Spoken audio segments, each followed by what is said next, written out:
Like so many other developmental delays and health challenges in kids, seeing your child struggle with a speech delay is truly a heartbreaking and frustrating experience for parents. Speech delays and challenges don't just interfere with your child's communication, but also frequently lead to social and emotional challenges as they get frustrated and unable to communicate their needs and emotions to those around them. If your child has been diagnosed with a speech delay or if you're concerned that they may have one, then this video is a must watch for you. Additionally, if your child is already diagnosed and receiving speech therapy services, but is perhaps still struggling or plateaued with their results, be sure to watch this video all the way through, as we'll show how so often traditional therapy is amazing and wonderful, but not able to fully address the root cause of your child's speech delay, especially when the cause of that delay stems from the one thing that we're covering in this video. We'll break down the science and neurology behind speech delays in kids, and most importantly, get right into the missing action step and care option that you likely have been searching for all along. Let's first dive into understanding a speech delay. Speech delay refers to when a child's language and communication skills develop slower than typically expected. Many children with speech delay may express individual words, but may struggle to make them clear, to string them together, and to form sentences. Speech in general is a higher cognitive process that comes online later on to begin with. Every growth spurt, motor milestone, and neurological stepping stone a child goes through is influencing how they will function later on in life. When a child has a speech delay show up, our inclination is to look for the culprit or the cause, which we tend to find as stress or interference within the brain and nervous system causing this delay. Whether it was in utero, during the labor and delivery process, or around the early stages of development, stress that gets stuck on the nervous system influences the brain and body's ability to not only adapt, but grow and develop as it could or should. Like most neurological and developmental delays in kids, conventional explanations for speech delays will blame genetics and bad luck and not offer parents much of an explanation at all. We think you deserve a better explanation.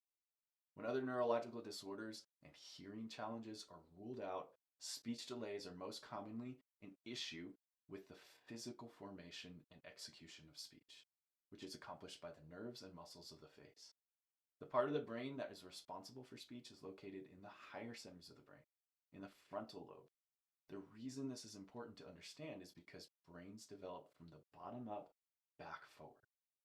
Challenges during that development, when a child is using predominantly the bottom portion of their brain, the brainstem, to accomplish the primitive functions of like eating, sleeping, pooping. Challenges here can turn into other neurological challenges later on in life and influence the development of the higher centers of the brain in a big way. It is that early life stress that is one of the most overlooked contributing factors to speech delays that we see again and again in our practice. The role that birth interventions such as forceps, C-sections, vacuum extraction, and induction can play, as necessary as they may be in certain cases, they can be a cause of massive physical stress to the primitive neurology and the brainstem of a developing child. We also see how connected speech delays are to things like chronic ear infections, torticollis, and plagiocephaly, and how all of these challenges stem from that early life stress, like we just talked about. Think about it in this way. If the foundation of the house we're building has complications with it, the actual house that we're building later on may be influenced in a big way. How much it is influenced is based on the quality and the state of that foundation we're building on. And since we know that in the majority of cases, a child's speech delay is caused by physical challenges within the nerves and muscles that coordinate and execute speech, it's essential that parents know and learn about a neuromuscular dysfunction called subluxation. Subluxation is a neurological dysfunction that creates interference or disrupted communication between the brain and the body. More specifically, in the case of a speech delay, there is interference or disruption to the nerves and muscles that coordinate and control speech perception, formation, and execution. Right here is a diagram of the brain. With the brain, we have what's called cranial nerves. Out of the brain, there's cranial nerves which control the muscles used in speech, in swallowing, in moving the tongue. And our brain is housed within a cranial vault. It's housed um, within our skull. So if we take the brain and we house it within this armor suit, this suit of armor, there should be proper communication and nerve flow from the nerves that are exiting the brain, that are exiting the skull, and innervating the muscles of the tongue, of the face, of the throat, of the larynx, all of these things that are involved in speech. Except in the case of speech delays, we tend to find that communication is lagging behind because of stress, like we said earlier. Stress that happens early on in life.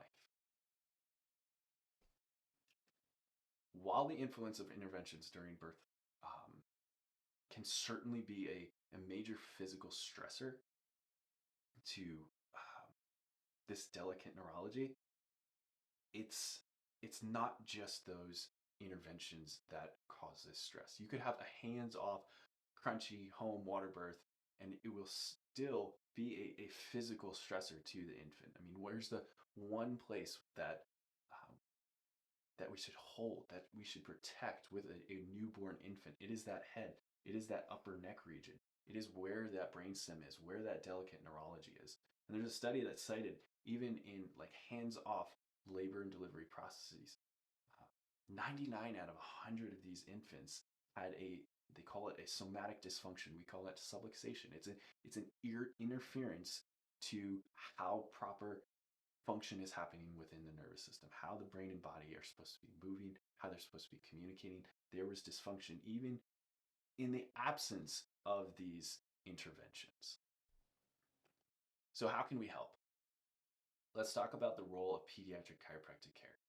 Our chiropractic approach at Rising Health Family Chiropractic is not that we seek to treat or cure a speech delay.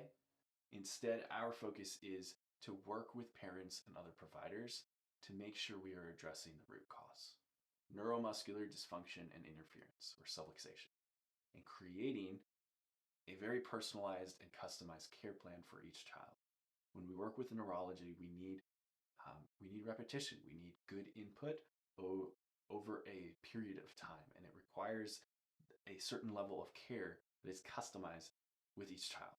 And our goal with every visit is to bring balance to the nervous system so that it can do what it's designed to do, so that we can get proper growth and development, so that a child can thrive, can heal, can influence the development of the higher centers of the brain so that they can accomplish more complex things like speech. So all that to say, while seeing your child fall behind on speech and other developmental milestones can be disheartening, frustrating, getting to the root cause with neurologically focused chiropractic care and seeing your child get back on track can be the most rewarding and exciting experience.